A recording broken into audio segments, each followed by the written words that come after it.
Hello, everyone, and thank you for joining us. My name is George Preston. I'm Vice President of Radio and General Manager for Classical WFMT.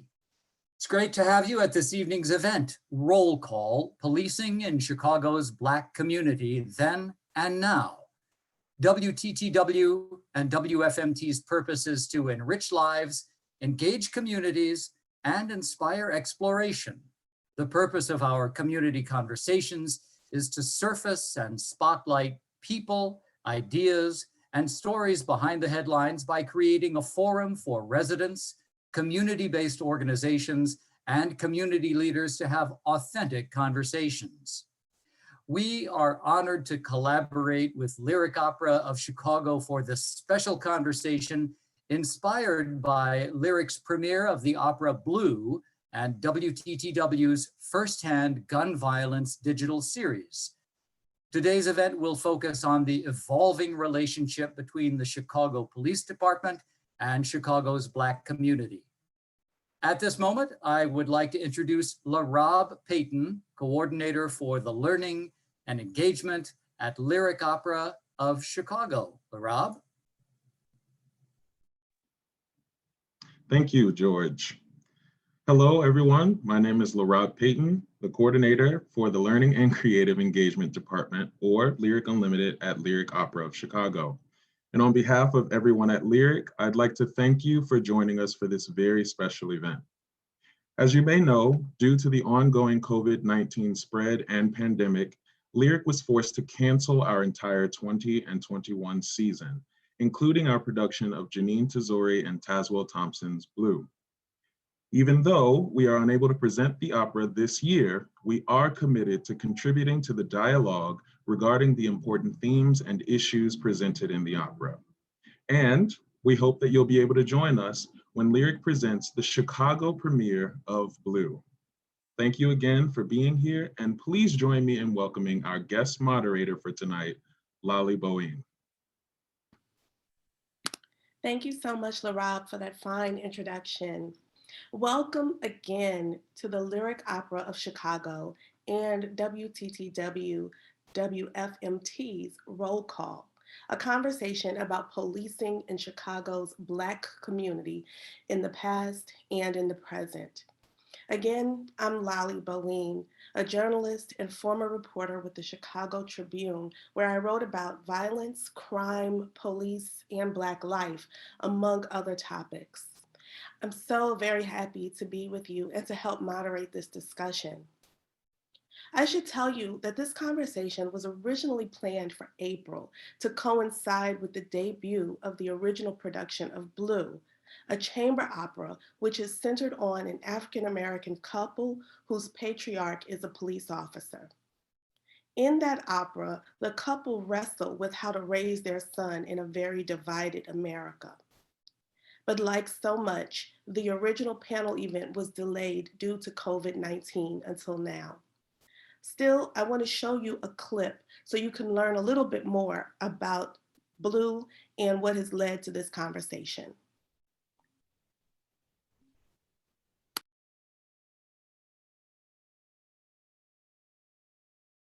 You married a cop, you married a cop. I wanted to write something that was about a family, a Black family, and what happened to their lives when their teenage son was taken away from them through a gunshot. The Black police officer who is part of Men in Blue, what conflict he would have if it was a fellow police officer who shot his son. And that to me was, certainly the stuff of what makes drama so interesting. Working with Janine Tazori was miraculous, and that is not hyperbole, and that is not exaggeration. Watch me. I'm hoping that when they see Blue, that every member of the audience will hold closer their precious ones in their lives.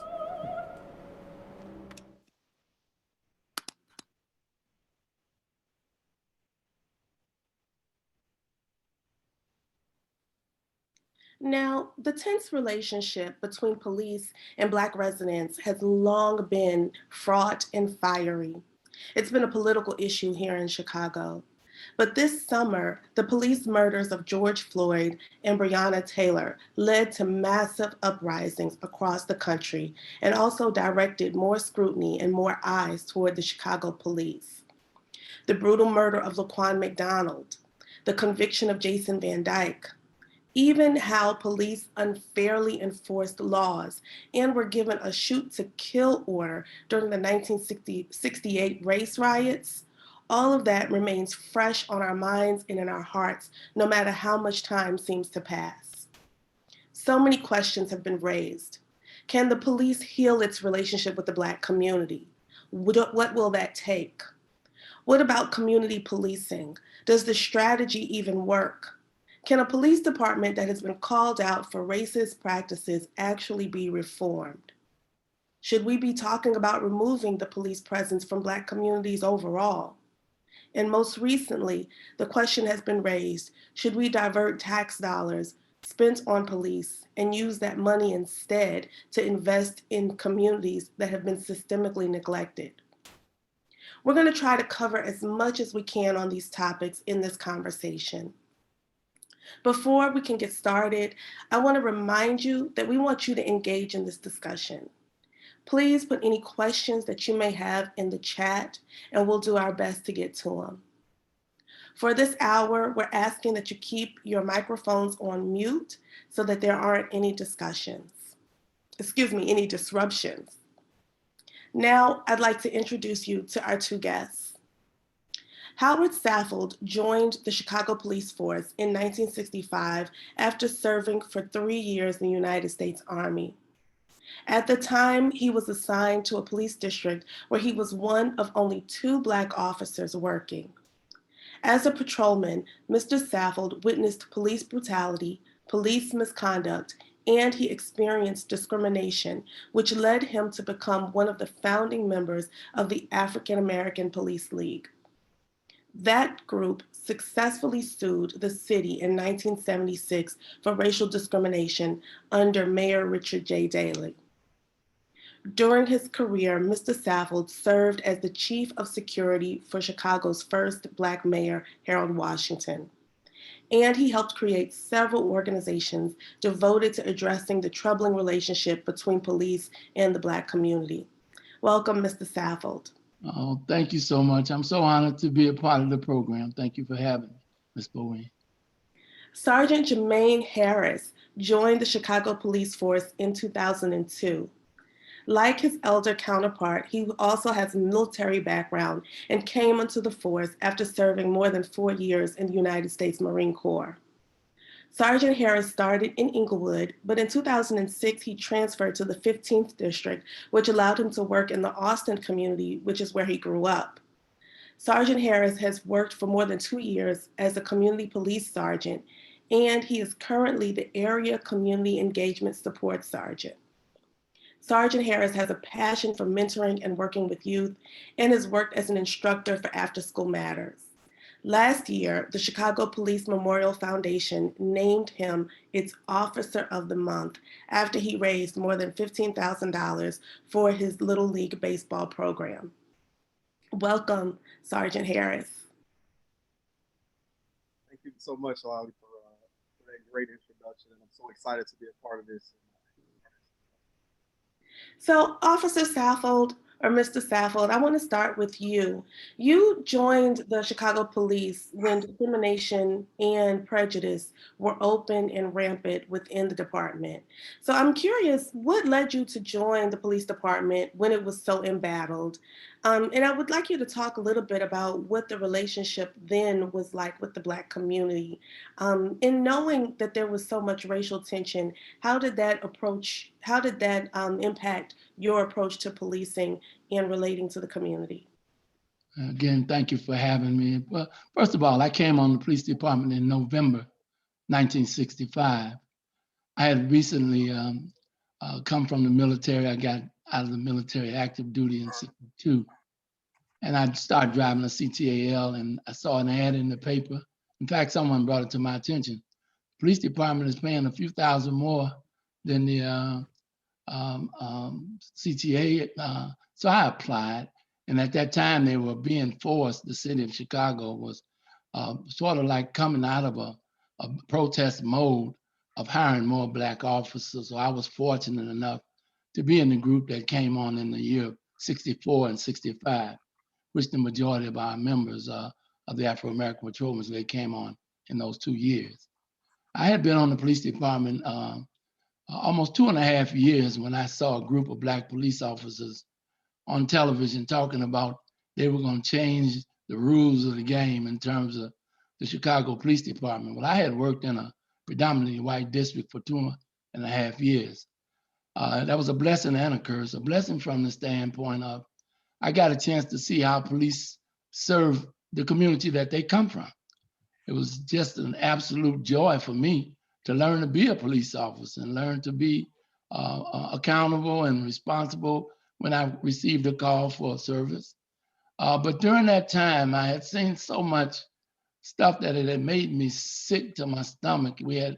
I had incidences where some of the officers were so individually hateful, but there were other people in the same unit that were very kind. So I was always trying to figure out, am I in the right place? Do I have the right job?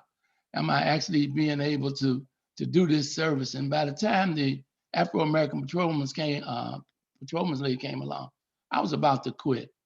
My wife had been getting phone calls in the middle of the night telling her I was dead and that kind of stuff. Just real hateful kind of stuff that made me think that maybe I had chose the wrong profession. And then when I saw these group of individuals on television talking, I looked for them, I hunted for them, I found them. And that was the beginning of my career on the Chicago Police Department. After 2.5 years, this organization kind of gave me the spirit to want to stay on and fight. So you needed some camaraderie and some community support as you were doing the job in order to feel empowered and to feel secure on the police force. One of the things that you said is that there were some police officers that were individually hateful. And I just want to clarify, were they hateful toward you or were they hateful toward members of the community or both? Well, there was a Ku Klux Klan group there that was hateful towards some parts of the community youth. But in terms of their treatment of me as a fellow officer, like I said, I was a trainee for the most of that first several months. And I was getting decent people. My captain had told me, said, you're the second officer up here and nobody really wants to work with you. So when you get trained enough to know this district, you'll be working by yourself for the most part. But in the meantime, you'll have a partner, different partner every day. So I ran into some pretty decent individuals that were sincerely trying to teach me the job. And that was the encouragement from that standpoint. The community, as far as I was concerned, the white community respected the uniform for the most part. They had no reason not to. There was just one contingency of Black people on a little street there in the Shakespeare district where I was working, and Humboldt Park where a Puerto Rican community was living at that time. And those were the two examples of where I got a chance to find out the difference in how the police treated. Now, I did suffer because I didn't associate with police officers that much in that area. I was always anxious to get back to the hood, get with my guys and talk about what I had done that day because, again, I was one of the few off my block that became police officers initially. And so, yeah, it was a relief to get back to my own community, but it was challenging to realize that I was working for an institution that I didn't quite understand at that time. Mm-hmm. Sergeant Harris, I want to shift over to you. We know that African Americans make up close to a third of Chicago's population, but only a fifth of the police force. You joined CPD 40 years after Mr. Saffold. Hearing what he has to say about experiencing hatefulness, his wife receiving calls saying that he was dead, and just having police officers kind of push against him. as he was an officer. What's your response, and what was it like for you when you joined, and what compelled you to join? First thing I have to say, Mr. Saffold, thank you. Right, the things you went through and the struggles you had to face made it possible for me to be here today. If it wasn't for you in that fight, I would never be in this position. So I don't know if people, say thank you enough, especially to the history and to the legacy of what so many of our people fought for to get us to this point today. We really need to understand it, just pay tribute to that. So Thank you, Sergeant Harris. Absolutely, sir. All right. Unbelievable. So in this case with me, right, I grew up, you mentioned I worked in Austin, where I grew up. A police officer in the West Side, but not, those aren't things that go together. Like the last choice of career that I would select would have been a police, growing up as a kid. What do you want to be when you grow up? Police was over there somewhere, right? And so really getting into the position, it was a lot of things and, happen chance, and sometimes our paths kind of lead us into places where we might try to not do. But, at the time in 2002, it was, heavier hiring and like bigger pushes to kind of get more officers on board. And, I just kind of fell into a great spot of looking for a job, and it fit. But I'll tell you, it may have been happen chance of how I kind of ended up in the role, but being in that position, if I had to do it over again, I would absolutely select it, because the issue really is we don't understand what the job is about. Like, it's one of those careers in policing that if you don't do it, it's hard to understand it. It's hard to see the vast narratives that really exist in the communities, because we only get sometimes clips, glimpses of that. We only sometimes see only the violent piece, and we forget that there are tons and tons of families. There are a lot of moms and dads, and there is a lot of benefits that exist within these communities. And so coming into it really in that space, it took me a time to understand it.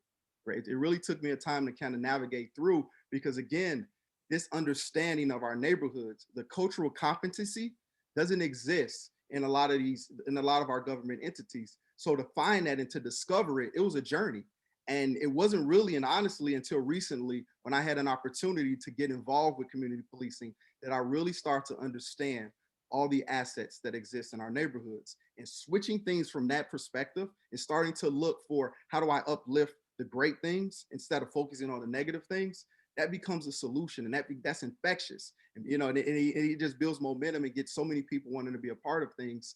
And that journey was, just to kind of, it was something that I had to get to, and often revert back to that whole point of growing up in these neighborhoods and having this unique gift of being a member of the community I serve is an unbelievable gift that not all officers can experience, right? Not everyone can have that opportunity. Mr. Saffold talked about it. He saw that, right? He saw what it was like when people are a member of their communities and how much they invest, how they go the extra mile. Like, that's the piece that's missing. That when you talk about kind of the small portion of representation by African-American officers, that piece is missing, and we got to get it back.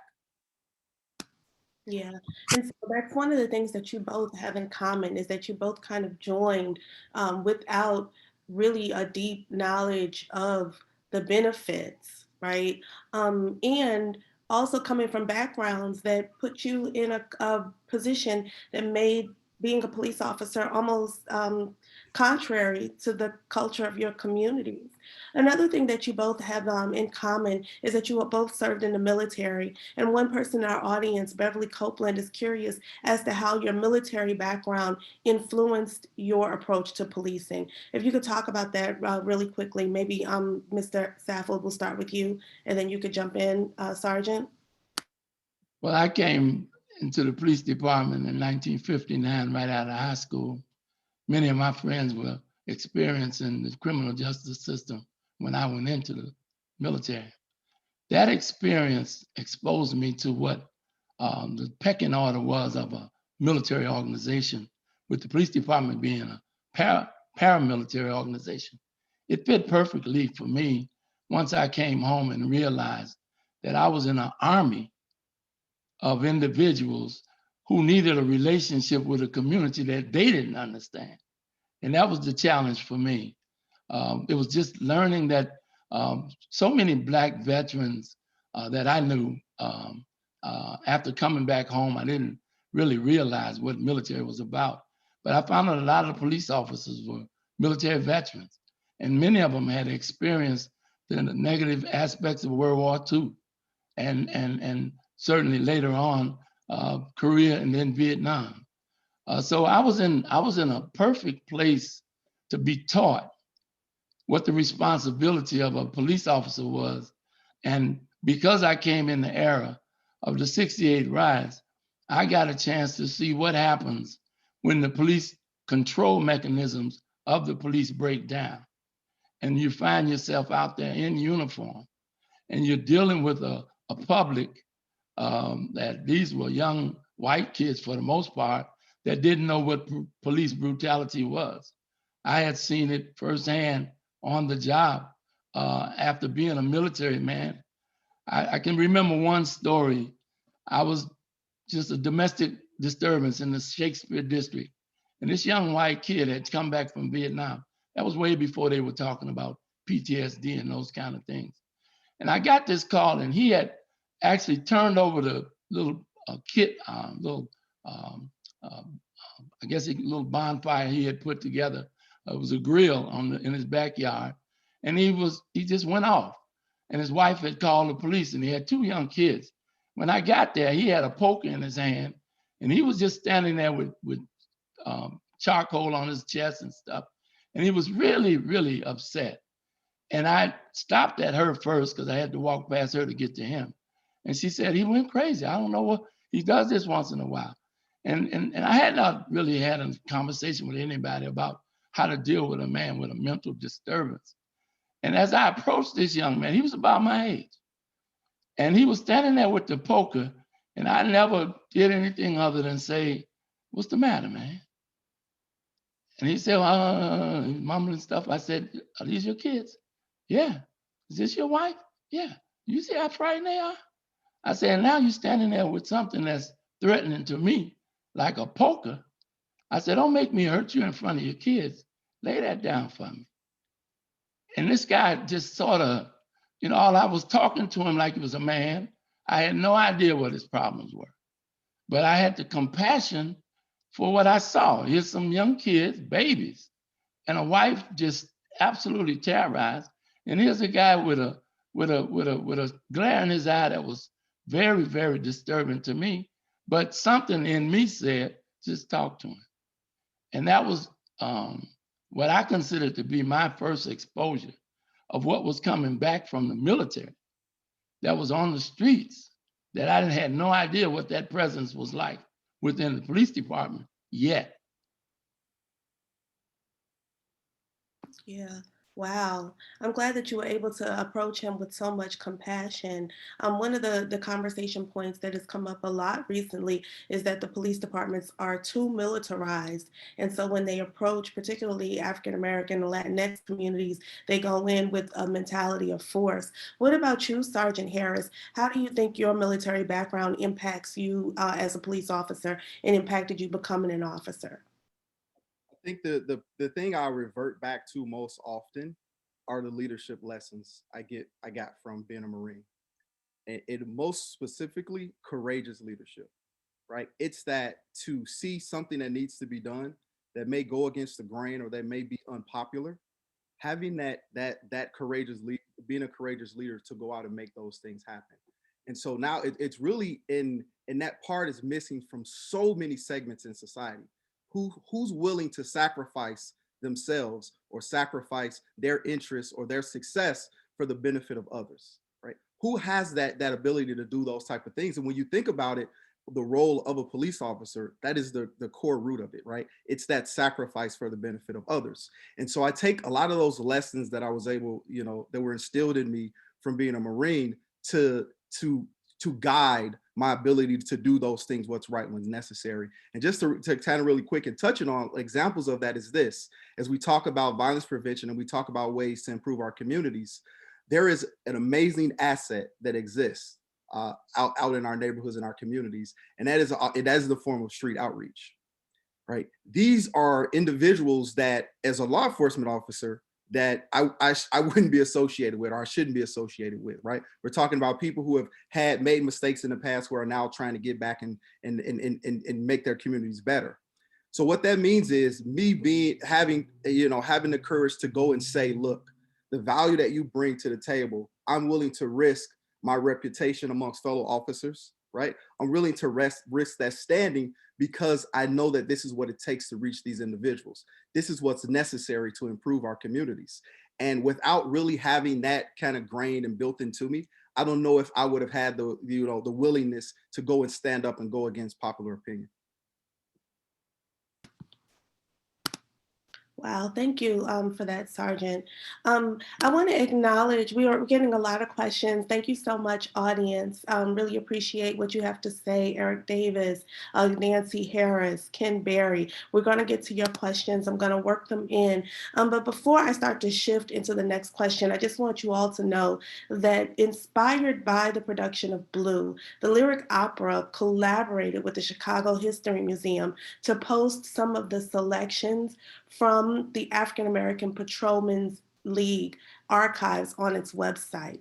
I read through those archives and I have a few questions that originate from it.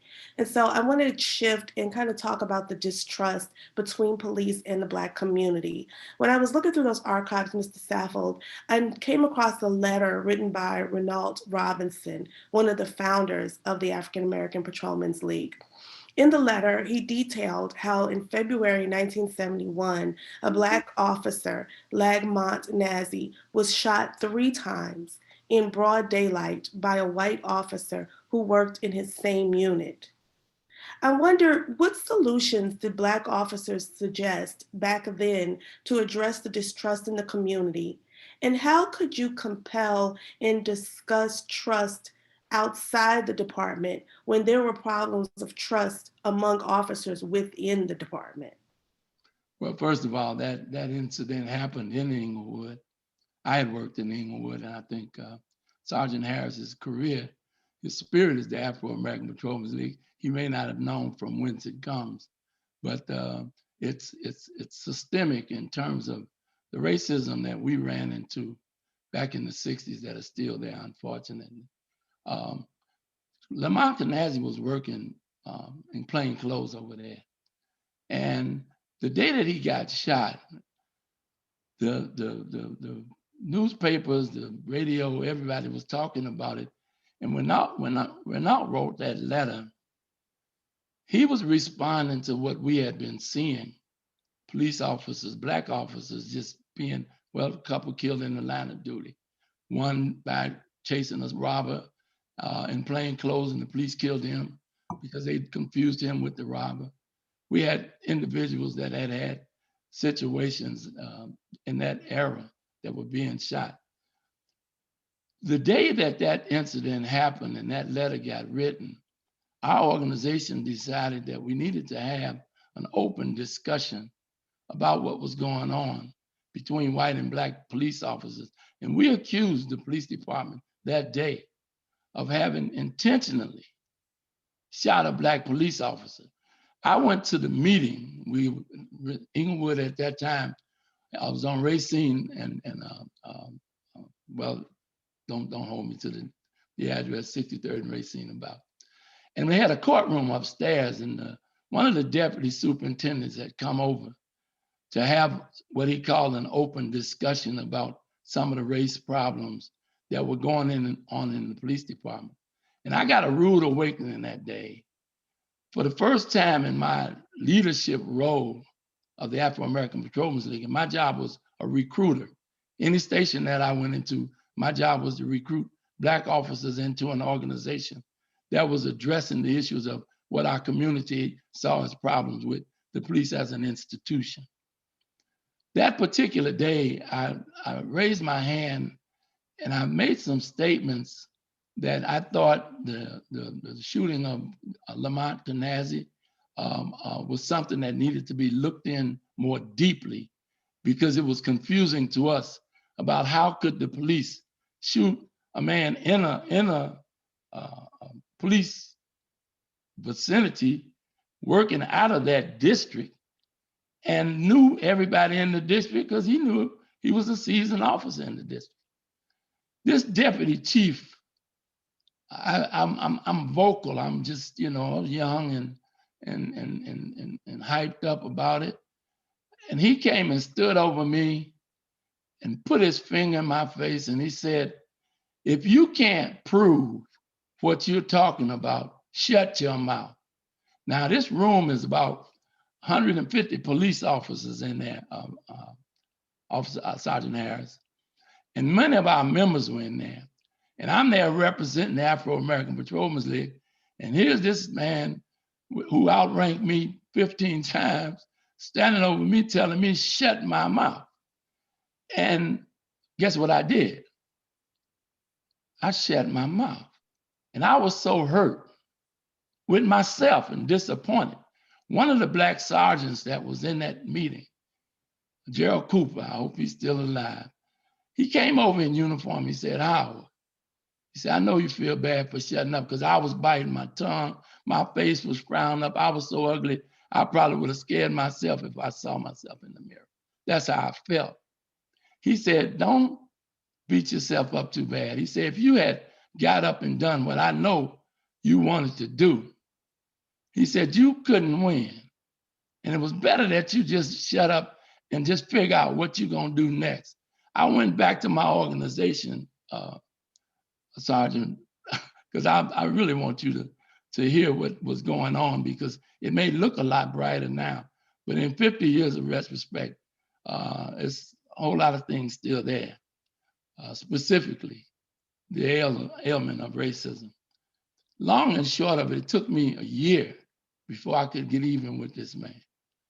If you kept reading those documents, the police department had started having public relations hearings on police problems in the Black community. And they were doing it publicly, and they were inviting who they wanted to come to the meetings. And they had got where if you get to the mic and ask the wrong question, similar to what we would do tonight if we had the public lined up with mics wanting to ask real questions and whatnot. That public meeting, we had gone to one of them, and every time one of us would walk up to the mic, they would cut the mic off from the controls sheet on the stage. And we went on Black church. And what we did was went to the second meeting with some bullhorns. And we told the people in the audience that if you start asking a question that they won't let you answer, line up behind. Renaud had a bullhorn and I had a bullhorn. A year later, 1972, same year we started the National Black Police Association. That particular meeting, the superintendent of police, there's a letter in that same collection, Ms. Bowean, that says, Howard Saffold and Renaud Robinson embarrassed the police department tonight, and we want them fired immediately, but we can't do that, so suspend them until we can. That was what the letter read. But the object lesson was that when they can control the conversation on what they don't like about the police department, it gets very, very difficult for a community to understand the hard work that you're doing as an individual that we were trying to do as an organization 50 years ago. And that same ailment is still going on. And I call it CERN, and we'll talk more about that acronym, CERN. I'll bring that into the conversation later, but just wanted you to know that shooting was a spark plug that could have very easily gotten out of hand in that courtroom that was full with just Black and white police officers, because the Black ones up there were just as upset as I was. But we were holding on because we were disciplined as paramilitary people to let the command rank have their say, but they weren't explaining anything. They were just saying what they didn't want to talk about that night. And Mr. Saffold, that's amazing, because thank you so much for sharing the details of that story. But you're talking about essentially being just as angry, as frustrated as the community. And in many ways, you were standing with the Black residents who were upset over that incident. Sergeant Harris, can you talk to this question too? How do you convince residents to trust a department when there's distrust within the department itself? That battle and those type of issues that exist when you talk about systemic issues that transcend all all walks of life, all sectors of society. So the challenge really is to understand, as a Black American, to realize and understand how to navigate their world. We are all experts at it, right? From the day you're born, as you work through and you go to these different spaces, if you're a successful person, you've understood ways to navigate that space. So a lot of things you will hear about, that's exhaustive work, right? Every single day you got to be on the top of your game. You got to always go 100, go extra, go be above and beyond. But that ability provides us with great skill sets to operate in this space, right? That perseverance and that resiliency that you develop through life to now be in this position here in law enforcement, and not just be in it, but actually have leadership abilities, right? So now we understand the assets. Again, I'm going to go back to that. And we understand the assets, and that gets to the point of the community collaboration piece. That gets to the point of offering decision-making abilities to our residents and to our communities. But it got to be in a real and a genuine way. It can't be, it can't be just for show or faking the funk and moving it that way. But it has to be real serious decision-making abilities. And that's where the trust really comes from. It's I trust you, not enough to this, I trust you, you're okay, how does that feel? But actually, I genuinely trust you to make the choice that's best, right? That's when it gets really down to it. And how do we get to that spot to make that more effective? And Mr. Saffold talked about it. He talked about those ways, like it's incremental, right? The individual success, how do you overcome the larger piece of it, right? And I hear that so often as I talk to people and I share, projects that we do from our community-based response teams, from the work that we do, within our community, with community organizations. It comes as to, yeah, Sergeant Harris, you're doing great work, but the rest of it, right? But what about everything else? What about everybody else? What about the rest of the, the neighborhoods and the communities? And the part is really, even when we touched on the beginning piece about how only a small percentage of African Americans make up policing, we got to get in here. We have to get in here. We got to take advantage of what Mr. Saffold laid out in front of us. Like this climate in this space to get into law enforcement is right. There is no better time in American history for an African American to become a police officer. The world is watching, the world is listening. The energy behind from society is saying enough is enough, right? It's time that we start to inject Black into blue, unapologetically, literally get into that spot and start really being into the point where we can start adding that piece into it of understanding what compassion means, what it means to see humanity. This is not a policy. This is not politics. To see another person and understand their humanity is a universal thing that we all need to understand and get behind. In no way is that any party, in no way is that any structure or any type of system. That's us as human beings. And getting that point and getting back to that space, getting back to that context of why are you doing the work? If it's about a policy, that's a failure. If it's about a law, that is a failure. If it is about to serve our communities and see the humanity in them and do it with compassion, that is a win. And that's where we get to, and that's where the trust comes from. It's no way around it. It's no secret, secret maneuver. It's getting to the humanity, and all that other stuff is our side effects.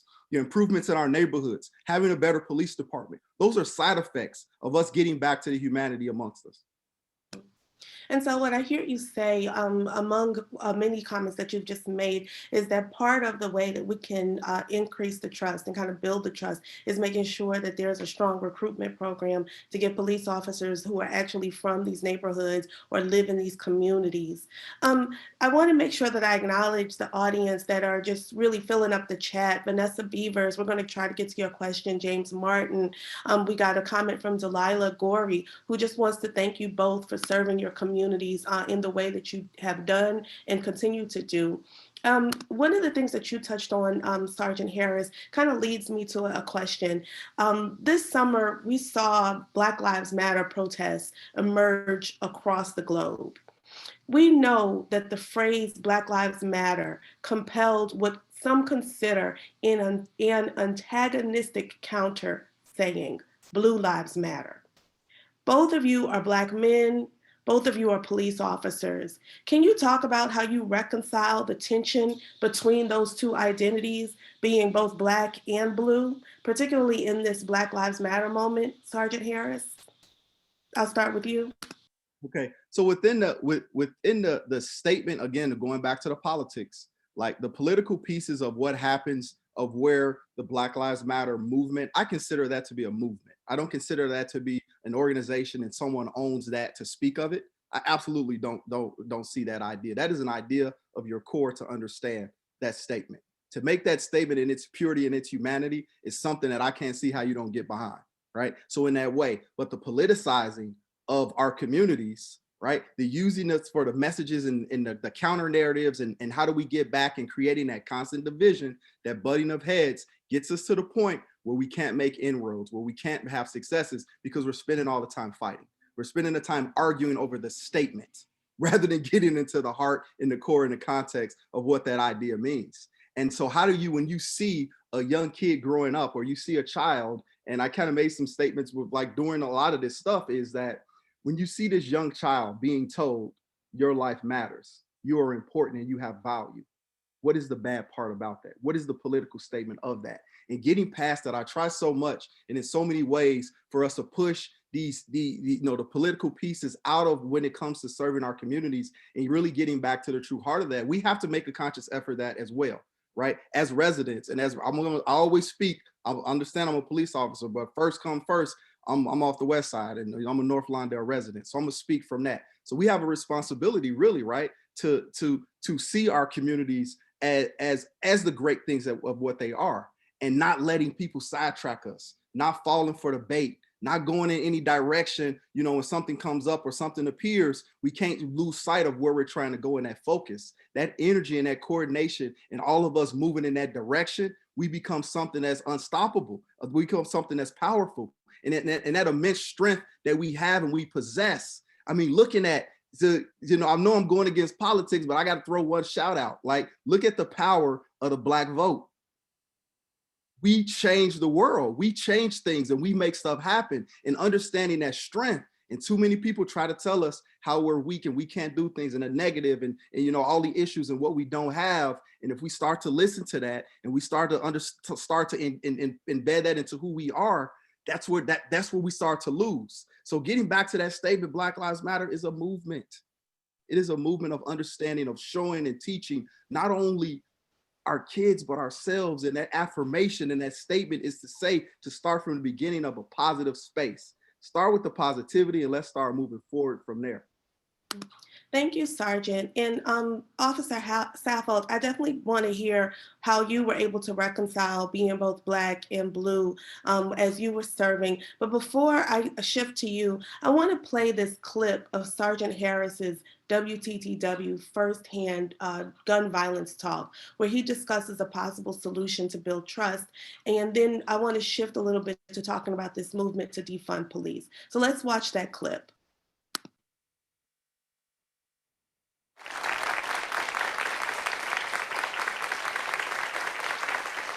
Children can teach us so much.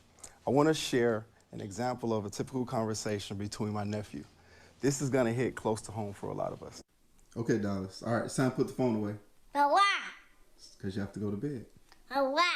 Because it's a school night. But why? Because you have to get an education. But why? If you get a good education, you can get a good job. But why? A cute kid, right? Now, the parents in the room might not think that's so cute. That routine will get old very quickly. That's my nephew, Dallas, making his screen debut. I chose to lead with that video to highlight the inquisitive nature of children and how sometimes as adults and leaders, we move away from that tendency to ask questions. But by reverting to our toddler selves, we can actually transform communities. Asking why is powerful. Understanding the driving forces behind violence allow us to better create strategies to prevent it. When a police officer asks a person caught with a gun, why do you feel the need to carry a weapon? Or asking a teen with a gang affiliation, why did you join a gang? Those answers provide solutions to problems. And then by attacking the reasons that create the environments for violence involvement, we in turn create long-term crime prevention strategies. So thank you, Dallas, for that inspiration.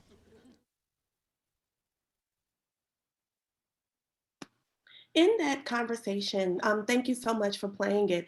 Sergeant Harris, you go on to talk about how you consider policing to be a form or be involved in social justice in a way to really address equity. Can you talk a little bit about that? So really in it, what I'm of understanding a crime prevention strategy, employing the principles and the concepts of social justice is a direct crime prevention strategy. If we address equity, if we address access, if we address these issues that are related to social justice, we nip in the bud the root cause factors for violence involvement. Violence is a symptom. It is a culmination of a series of failures and events that happen in a person's life. And if we interject ourselves into those spaces to try to alleviate the issues that create the causes, that's our solutions, right? It's not going to be a way of we saying like we need, our gun laws have to be tougher, right? Because if the tougher the penalty is, if we've learned anything from the 90s, if we've learned anything is that the more people you arrest, the more people you lined up to take their place. If we don't address the reasons behind the behaviors, we'll never ever cut off the supply. And that's the concept of basic things of simply a leaky faucet. You don't turn off the water, it won't stop. Like, and so we're at a position now as we're seeing things, we're facing a reckoning. We're facing a reckoning now, in this city and in this country with these issues and this neglect and this abandonment and ignoring these problems. They're coming and they're hitting us in our face, and we're seeing in our escalated violence. And the real reasons why is there's not comprehensive strategies, there's not coordinated efforts to start focusing on the root cause issues. And in many cases, it may not be a law enforcement responsibility because we don't have the tools to do it. But there are experts that have those skills to be able to do that type of work. And that's where our partnerships need to come in. That's where that energy and that effort and that support and that and those referrals and that recognition, that's where that stuff comes in. It's people that are experts at getting involved in providing social services, providing mental health, providing these type of things. They should absolutely be a part of our prevention strategies. It's not a separate thing, it's one. Yes, and a lot of what you say about essentially addressing the social ills, that if we address the social problems that exist in communities, if we address poverty, if we address joblessness, if we address homelessness and housing insecurity, then that would put less pressure on the police. And it kind of sounds a little like this push to defund police. And Officer Saffold, I want you to talk about this because I realize that this is a newer concept, and I wonder how you, as a veteran officer, receive this messaging about defunding the police, which we understand is a strategy to both reform policing and to redirect resources to communities that have been deliberately neglected. Can I get you to talk about your understanding of this movement and your response to it? I retired from the police department, but I didn't retire from being a Black man in America. So I have to go back to history for my young brother, just so that he can understand institutions historically don't change from within. Outside pressure changes institutions throughout the world. And Black Lives Matter, I don't know exactly what it means nationally, but locally, when you talk about partnerships, the young people that I hear from Black Lives Matter that helped create it in Chicago would be a wonderful partner for you to have.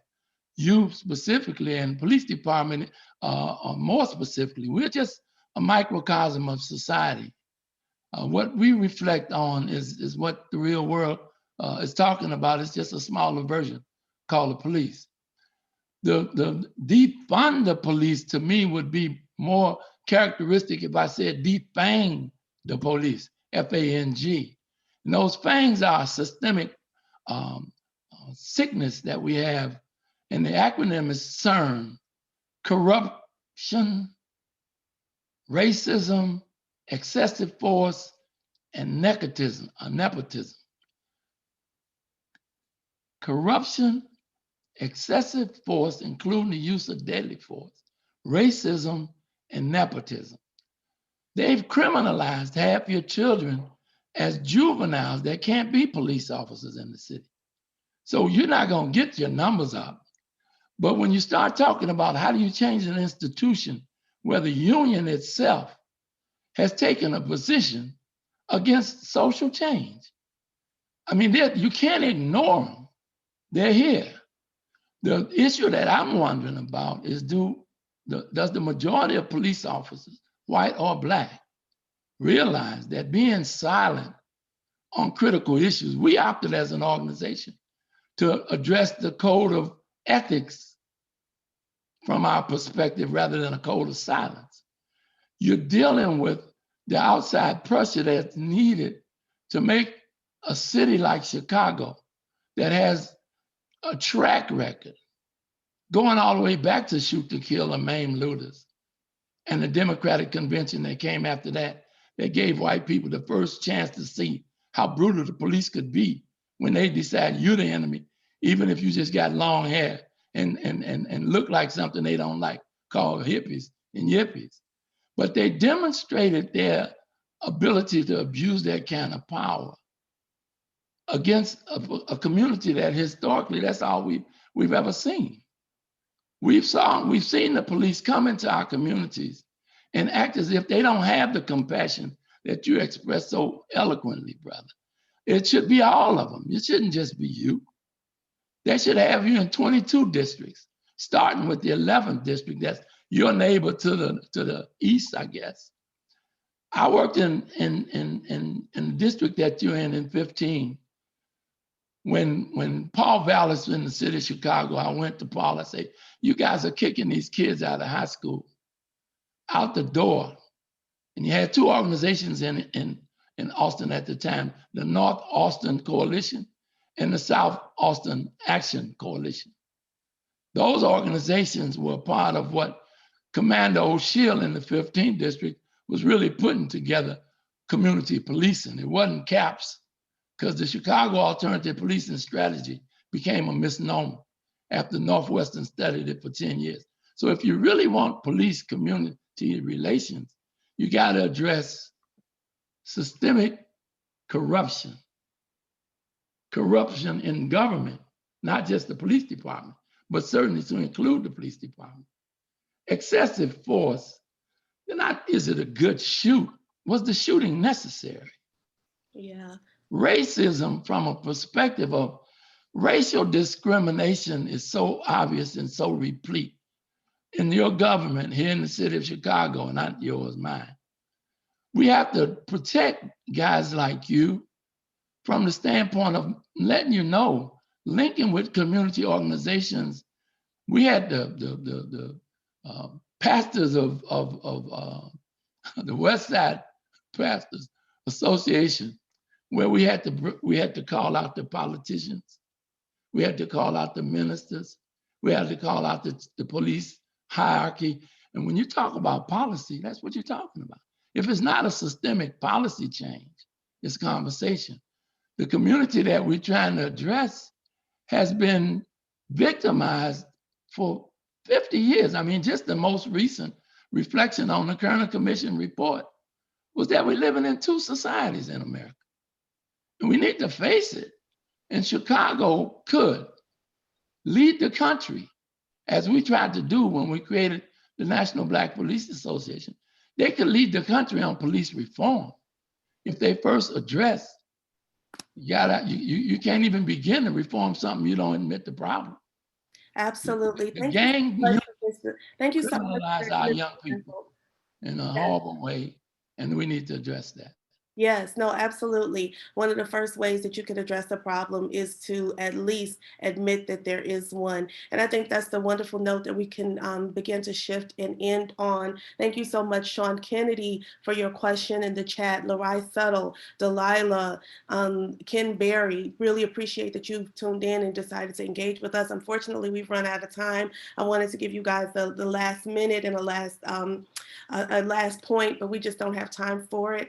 And I want to just thank the audience for tuning in and staying with us. And with that, I will turn it over to Tim Russell. Thank you again. Thank you, Lolly, for moderating such an insightful conversation. Also would like to thank retired police officer Howard Saffold and Sergeant Jermaine Harris for participating in today's conversation. Once again, I would also like to thank the Lyric Opera of Chicago for partnering with us on today's event. I hope you enjoyed today's community conversation at At WTTW and WFMT, the purpose of our community conversations is to surface and spotlight people, ideas, and stories behind the headlines. And that's what this conversation did. It spotlighted the stories behind policing in Black communities. So thank you very much.